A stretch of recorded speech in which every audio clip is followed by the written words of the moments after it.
Boruvka's algorithm is a greedy algorithm for finding a minimum spanning tree in a graph, or a minimum spanning forest in the case of a graph that is not connected.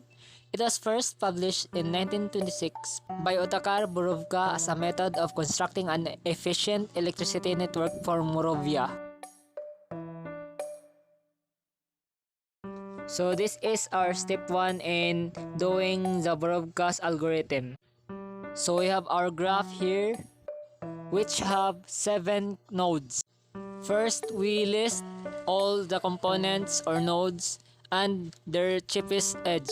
So we have our components A, B, C, D, E, F, and G. Our first node is letter A. To find its cheapest edge, we take a look of its individual connections to other letters in our graph. So we have A to B connection, A to G, and A to F. Now let's take a look on its weighted connections or numbers in each lines. So A to B connection has 1, and A to G has 5, and A to F has 3. So in finding the cheapest edge, we take the connection that has the smallest number. So we have A to B connection, which has 1. Now in finding the connection of node B, we have already have a connection with A, so let's just copy it and make it our cheapest edge. So we have A to B. Now let's go to our next node, which is letter C. Node C is connected to node B, G, and D. Nodes C and B have 4, node C to G have 3, and node C to D have 7. So the cheapest edge is C to G, which is 3. Now let's go to node D. Node D to C have 7, and node D to E have 2. So our cheapest edge is D to E, which is 2. Next is node E. So node E is connected to node D, G, and F.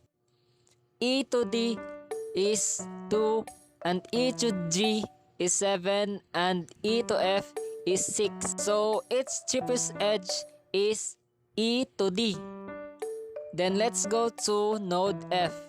So node F is connected to node E, which has 6, and node F to G have 8, node F to A have 3. So its cheapest edge is F to A, which have 3. Then for our final node, which is letter G, which has many connections in the center, as you can see, node G to B have the cheapest edge, which is 2. And that is for our step 1 in solving Boruvka's algorithm. Now we are in our step 2, or the final process in solving our Boruvka's algorithm based on our graph. As you can see in our graph, we have broken lines connections. To complete our graph, we will connect these unconnected nodes, which is node E and D, and the other nodes, which is A, B, C, G, and F. So the final node that we will use to connect the two parts of our graph to make it complete is node E.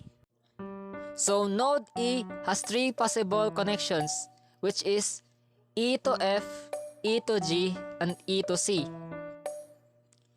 As we can see, E to F have 6, E to G have 7, and E to C have 8. So our cheapest edge is E to F, which is 6. So we will use E to F as a connection to complete our graph. And this is our final graph, our minimum spanning tree, using Boruvka's algorithm. And that is all for today's tutorial.